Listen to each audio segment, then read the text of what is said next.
Jusqu'au 19 juillet, la Fondation Paul Ricard présente Férocité à domicile. Cette exposition est née d'une invitation que nous avons formulée à la commissaire Oriane Durand et une envie qu'elle avait d'explorer le lien entre enfant et mère, donc en inversant volontairement le point de vue habituel. Le point de départ, c'est un barrage contre le Pacifique de Marguerite Duras, dans lequel Marguerite Duras raconte son enfance et comment sa mère essayait de s'en sortir. Et donc dans cette relation enfant-mère, il y a toute cette complexité qui m'est apparue, d'un amour que je dirais inconditionnel, mais qui est aussi complètement ambivalent, qui porte des comportements paradoxaux. Et la question qui se pose au final pour moi dans l'exposition, c'est comment l'enfant appréhende l'amour des parents, comment cet amour inconditionnel, a priori, peut aussi être porteur de violence. Et c'est sur cette ambivalence-là que j'ai été intéressée de travailler, de faire une exposition. Le sujet du rapport à la mère est un sujet très à la fois psychologique, sociologique, et en art visuel, on a une image. Donc cette complexité, elle apparaît de façon très subtile et de façon très personnelle, avec des symboles pour chaque artiste très intimes.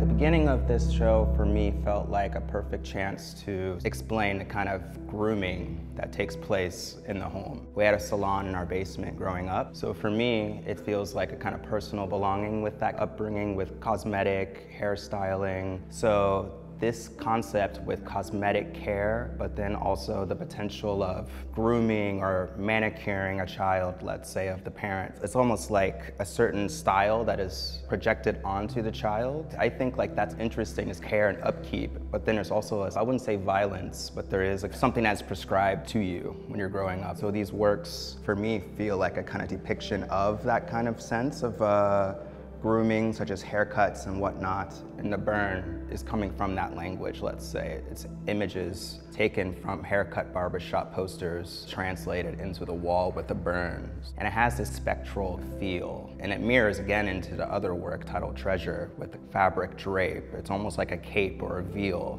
So you can really imagine the idea of sitting in a seat to get a haircut or a style done to you, and then that cape is put onto you in a way. And so I kind of translated that into these two sculptures.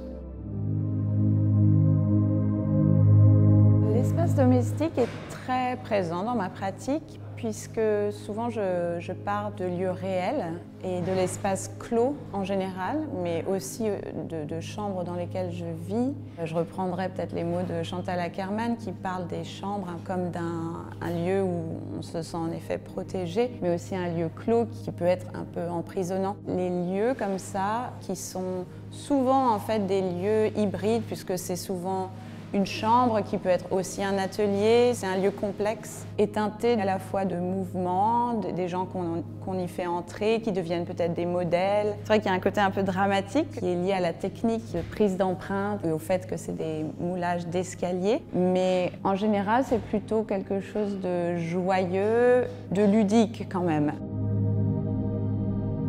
La férocité, c'est dans mon travail plus quelque chose de fantomatique. Il y a l'envie de se nourrir justement de peut-être ce vide ou cette étrangeté qui occupe en fait ces relations de pouvoir ou en tout cas de présence menaçante dans un espace clos.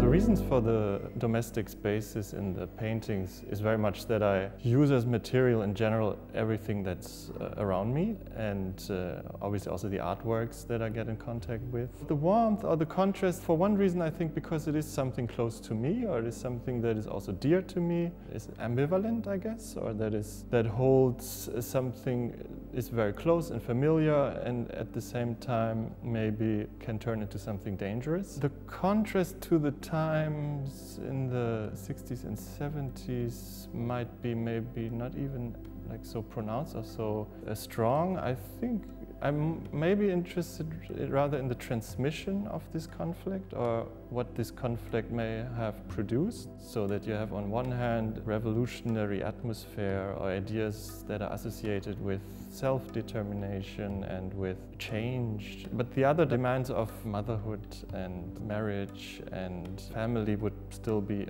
intact, and that would create somewhat of a struggle, I guess.